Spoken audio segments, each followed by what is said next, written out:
Lamborghini is on the most expensive car in the world and popular company that has become famous all over the world and spread across the entire world. Before Lamborghini became a symbol of speed, luxury, and power, it was just a name belonging to a boy born in a dusty village who would one day shake the automotive world with his vision. This is not just a story about fast car, this is about war, rejection, tragedy, and triumph. This is the story of Ferruccio Lamborghini, the humble farmer boy who dared to dream beyond the fields. A boy born into the mud and machinery of a small Italian farm, no racing history, no business legacy, just grit and a dream. But that boy would go on to shake the foundations of Italy's most powerful car empire. He would challenge Ferrari and win. In the heart of Italy, amidst the rolling vineyards and rustic farms, a boy named Ferruccio Lamborghini was born.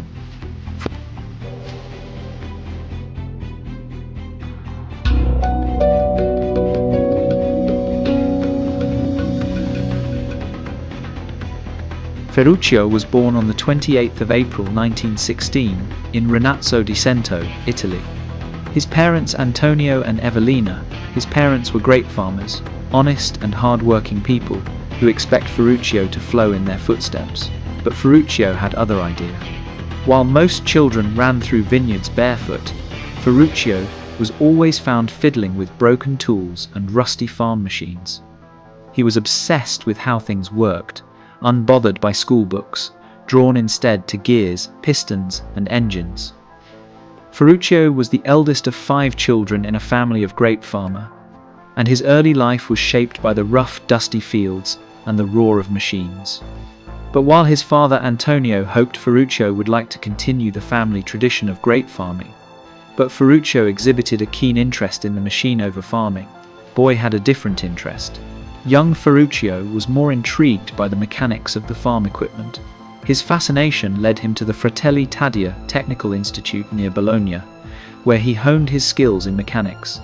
This early passion set the foundation for a life driven by. He wasn't fascinated by the land, he was obsessed with what ploughed it. Every moving part, every gear, every mechanical sound made his imagination turn faster than the tractor wheels. He studied at a local technical institute, showing promise early on. Though money was tight and life was harsh, Ferruccio's vision kept him going. He wanted to build, to create, to master the machines that once towered over him. Ferruccio's tractors were innovative. He developed a fuel atomizer that allowed engines to start with petrol and switch to diesel, making them more efficient and cost-effective. His designs quickly gained popularity among Italian farmers, leading to rapid growth for his company. By the early 1952s, Lamborghini Trattori was producing hundreds of tractors annually. Ferruccio's success in the agricultural sector provided him with the financial resources to explore other interests, including luxury automobiles.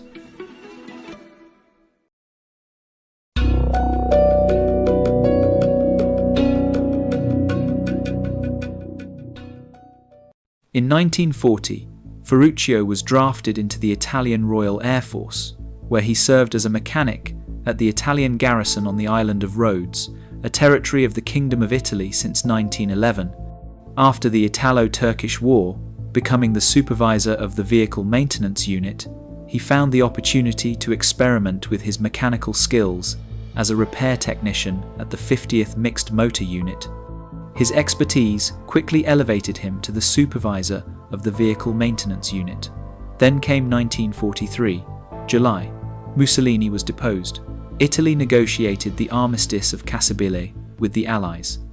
In early September, the German forces, once allies, saw betrayal, and they moved swiftly in Operation AXA, ordering the disarming of Italian forces. Those who refused hesitated. On Rhodes, the ground shifted. Italian soldiers by the thousands caught between loyalties, orders, fear. When the island fell to the British at the end of the war, in 1945, he was arrested as a collaborator and was not able to return home to Italy until the following year. He was taken as prisoner this time by the British. not for fighting, but because his hands, his skill, had been used in a workshop under German oversight. His tools, his machines, all under scrutiny, accusations, investigations. In British captivity, Lamborghini was no longer just a soldier mechanic, he was a problem solver. The British recognized his skill. They assigned him to the motoring department, fixing vehicles they now controlled, maintaining what remained of military and civilian transport. Parts were even more scarce now. The war-torn roads had been bombed, supply lines broken, engines scorched, metal rusted, but Lamborghini's hands moved as always. He learned patience, he learned improvisation on another level. These were lessons he'd carry forever. Because surviving war isn't just about bullets. It is not about keeping what matters alive in the ruins.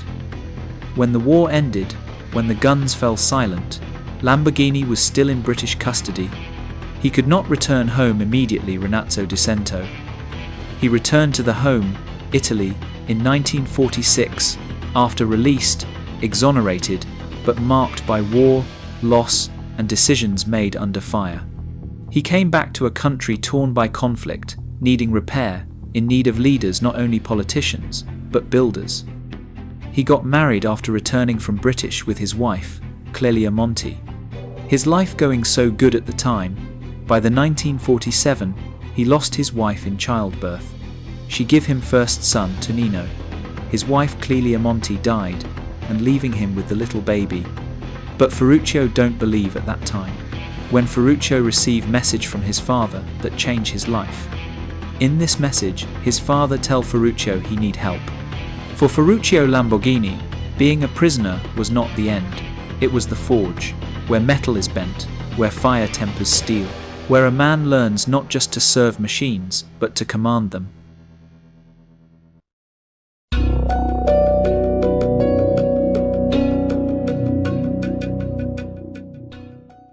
After Ferruccio lost his wife, that not become a problem at the time, but Ferruccio facing many challenges in his business. Lack of money to upgrade his business is one of the best that he face. Ferruccio and his son always are together, but he had one thing to live about: his wife Clelia Monti, a woman he had met during the war.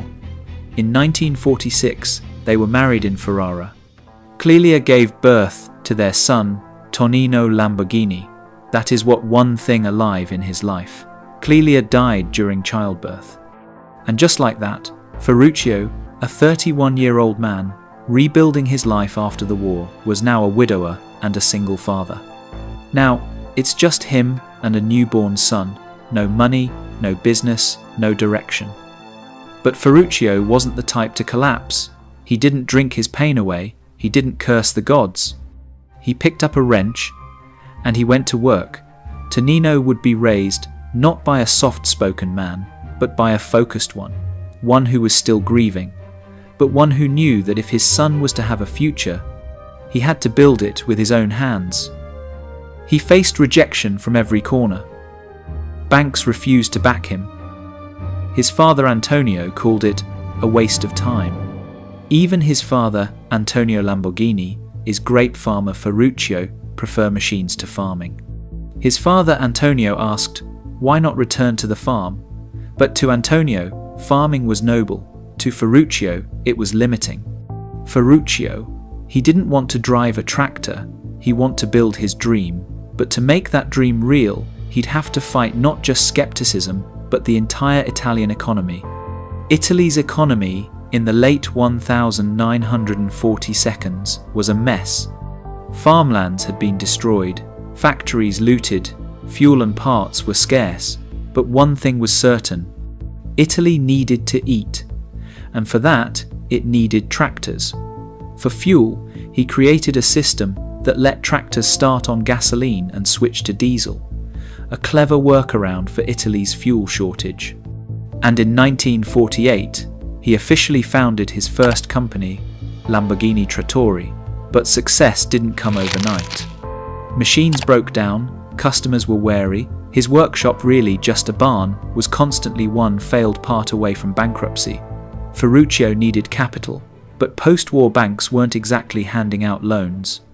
He was rejected more than once. Still, he persisted. Ferruccio built his first tractor carioca with parts scavenged from old war vehicles.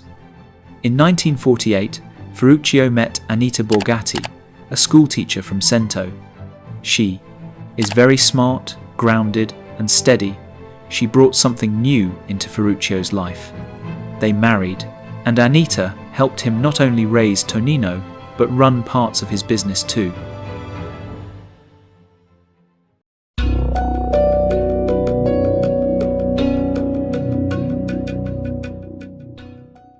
Ferruccio, start with one tractor in a small garage in Cento, quickly grew into a revolution.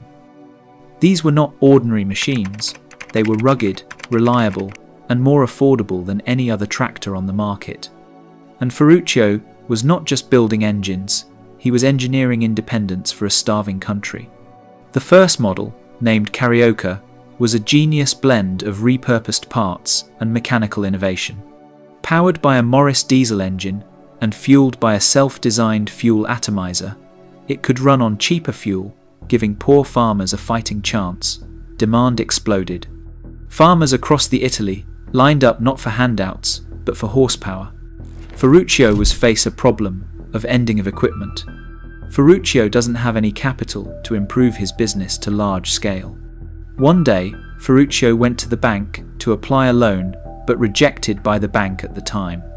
At the time, Ferruccio needed help at any moment but didn't get. One day, Ferruccio back to his workshop and working hard to achieve his dream. At this situation, Ferruccio think to use his family farm to apply a loan. This is the big gamble and risk, because if Ferruccio failed to pay loan at the time, his family can lose their farm. Immediately, Ferruccio back to the work with his small team that are working together. Ferruccio start by changing his own style engine. His company, Lamborghini Trattori, was expanded by his own design to improve machine by any kind model range. This change give him opportunity to create many models tractors by his own design. From one man's vision came a fleet of machines that would till the soil of a new Italy. By the 1951, Lamborghini Trattori was a growing empire. Ferruccio expanded production, hired engineers, and refined his designs. Within a decade, he was not just in the industry, he was leading it. But Ferruccio's ambition was not just about profits. He wanted to build a better, faster, and stronger machine. Every bolt, every engine, every paint job was personal. By the 1952 Ferruccio sailed a lot of tractors by his own design engine that became a most powerful and cheaper to the farmers. Ferruccio was get a lot of profit by his small company. 1 year later, the government offered loan to Italian farmers to buying a most powerful farm machineries. So, Ferruccio's tractor are qualified for a program at the time. This program give Ferruccio opportunity to improve his company from small scale to large scale. And this program changed entire of his life. By the 1960s, Ferruccio introducing his new style business by air conditioners business in his company. By this two kind of businesses, Ferruccio become one of richest man in the Italy. Now his name become a most popular entire of Italy. Now Ferruccio become a man from village with a big company in the Italy, and now his life was changed.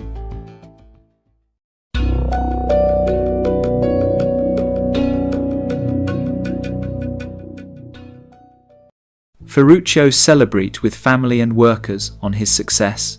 Ferruccio built a fortune from agricultural machines, but his true passion isn't tractors, it's cars, fast and expensive Italian cars. He owns Ferraris, Maseratis, even Alfa Romeos. One day, his Ferrari broke down. And when he confronted Enzo Ferrari himself about the problem, Enzo dismissed him. Enzo Ferrari said, "You may know how to build tractors, but you'll never build cars." That insult make a Ferruccio into the sadness. And from that, speak a new company was born. However, Ferruccio's ambitions soon returned to his original passion for cars, leading to a pivotal shift in his business focus. By the end of 1962, Ferruccio assembled a team for this new venture, selecting Gianpaolo Dallara, a young but highly skilled engineer, as the project manager, and entrusting the engine design to Giotto Bizzarini, a former Ferrari employee with experience developing prominent models. This marked the beginning of Lamborghini's venture into the automotive industry. Ferruccio is clear about his vision. V12 engine quad camshafts, atop each cylinder with dual valves for each, and a sextet of dual-throat carburetors. As Ferruccio done before he brings in top talent from rival companies, Ferruccio determined to showcase this new car at the 1963 Turin Motor Show. By the 1963, Lamborghini was officially founded in Sant'Agata Bolognese. Ferruccio was released his first car, Lamborghini 350 GT, the company's first production car. And just 3 years later, in 1966, Ferruccio unveiled the car that would shake the world, named Miura. The P400 Miura, a groundbreaking and innovative Grand Tourer. Its design and performance placed it years ahead of its competitors in the automotive world. The Miura quickly captivated a global audience and attracting attention from various buyers, including celebrities from the film and music industries. In 1968, Ferruccio was celebrated as a symbol of automotive excellence and design innovation. Ferruccio kept building icons: the Diablo of the 90s, the Murcielago of the early 2000s, the Aventador, and the Huracan, each one louder, faster, and more impossible to ignore than the last.